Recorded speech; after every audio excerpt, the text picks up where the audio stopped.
देवगढ़ जिला बीजेपी कार्यालय ठारे जिला बीजेपी सभापति अरुण साहू सभापतित्व बजेट संपर्कित अनुष्ठित सांबादिक सम्मेलन में पंचायत राज एवं पानीय जल विभाग मंत्री रविनारायण नायक जोगदे बीजेपी सरकार पक्षर चलित बजेट लोकों निर्वाचन पूर्व दि प्रतिश्रुति को विशेष भाव में गुरुत्व दि बजेट सबु वर्गर लोकों विकास पर गुरुत्व दि विशेषकर महिला और कृषि विकास पर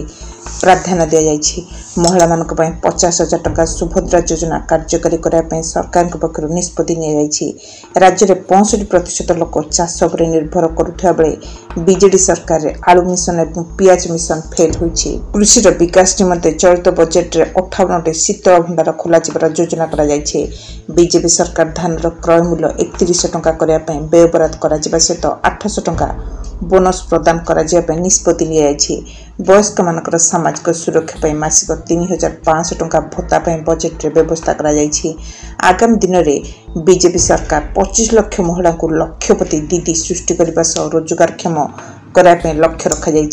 विद्यालय ड्रप आउट हार को रोकने माधु सिंह हाथ खर्च योजना माध्यम चलित बजेट में व्ययबराद कर सहित ओडिशार अस्मितार विकास निमंते 200 कोटी टंका मुख्यमंत्री स्वास्थ्य सेवा मिशन तथा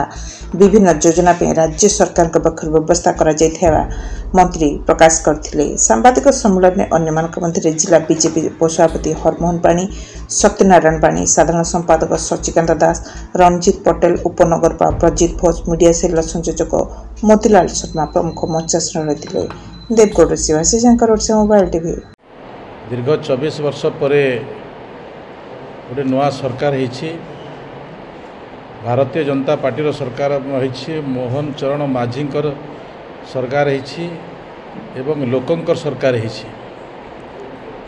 आज 2024-25 मसीहा जो बजेट आभिमुख्य को नहीं जदि आम विचार करवा ये बीजेपी सरकार प्रथम जो नूतन राजनैतिक संस्कृति प्रतिष्ठा होइछि एवं नूतन बजेट होइछि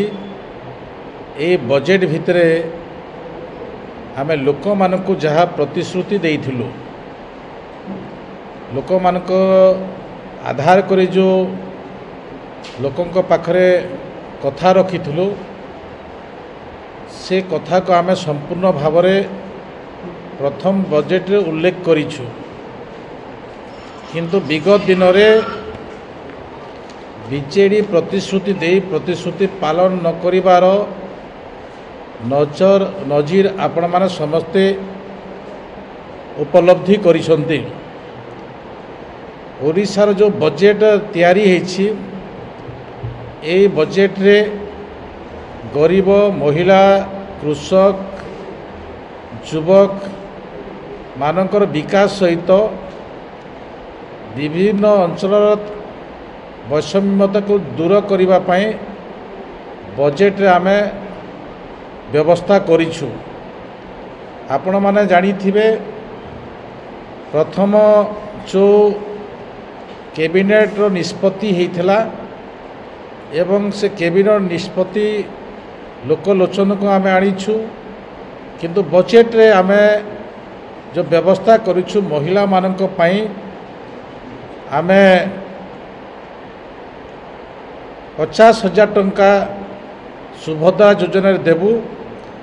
आउ से परिप्रेक्षी रे आमे तार व्यवस्था भी करिछु जे सुभद्रा योजना रे से माने 50,000 टंका पाई पारिबे धान होछि ओडिशार मुख्य जीवन जीविका 65% लोक धान चाष उपर निर्भर करती विगत 24 वर्ष भितर 100 टंका बोनस कथा कही बीजेडी सरकार माननीय मुख्यमंत्री नवीन पट्टनायक विगत 100 टंका भी बोनस दे पारिले नहीं आमे 31 टंकारे चाषी मानक ठारू धान क्रय करि पारिबु एथिपाई आमे केंद्र बजेट रु अधिक 800 टंका क्विंटाल पिछा आमर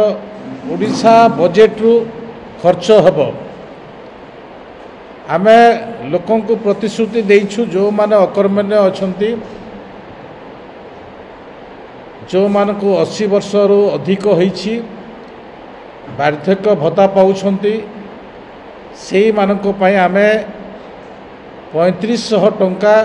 मास को देबा पई ए प्रथम बजेट रे आमे एलोकेशन रखिछु। आपण मान विभिन्न समय वर्तमान आलू समस्या थिला विभिन्न समय रे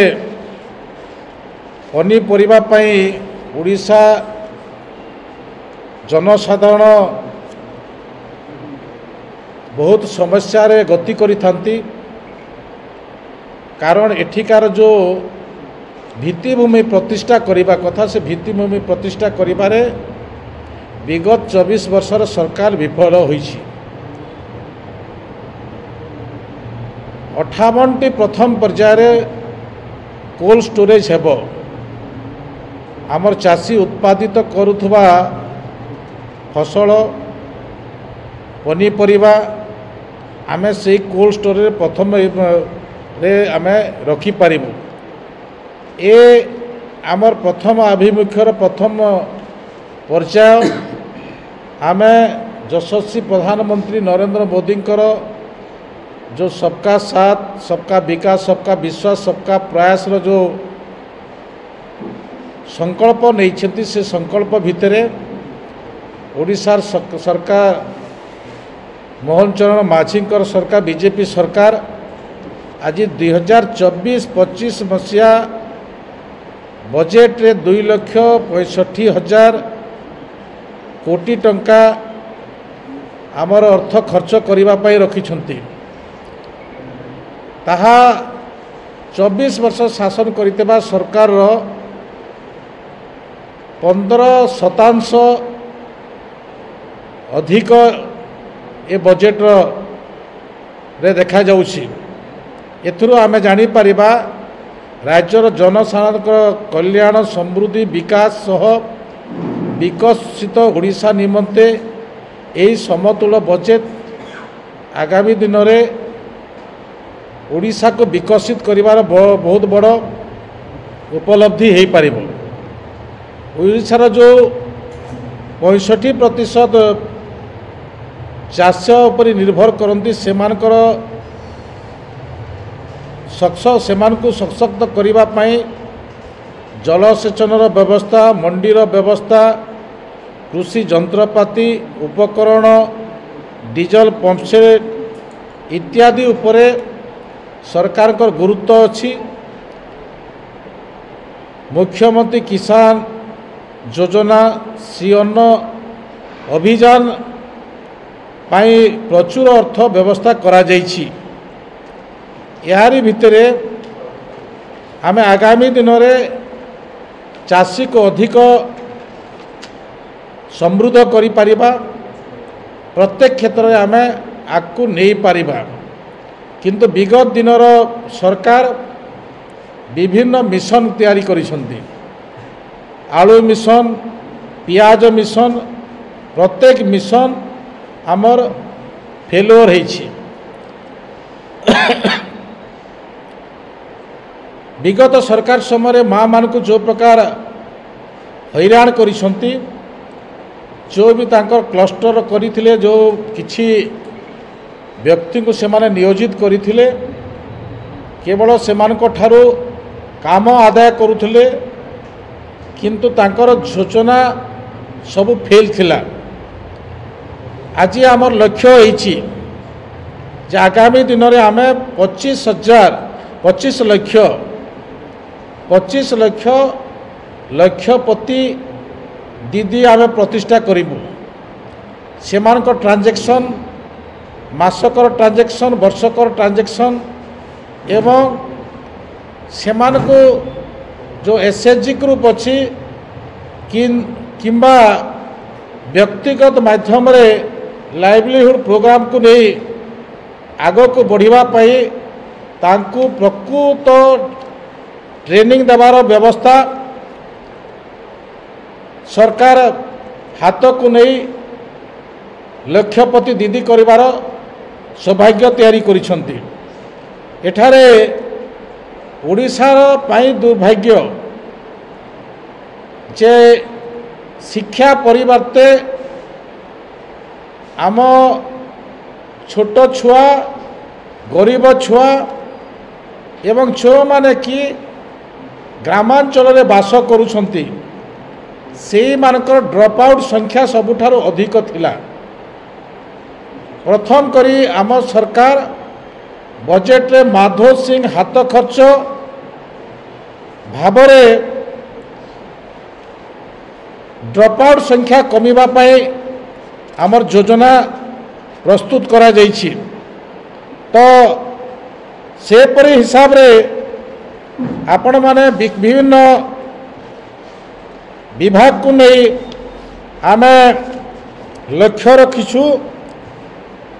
जे जो केंद्र बजेट रो जो प्रकार एलोकेशन अच्छी ओडिशा सरकार कर जेते विषय रे शेयरिंग अच्छी प्रत्येक विषय को आमे रखीछु। आगामी दिन में आमे 15 लाख प्रधानमंत्री आवास योजना माध्यम रे गरीब लोक मानकु घर जोगाई देबु।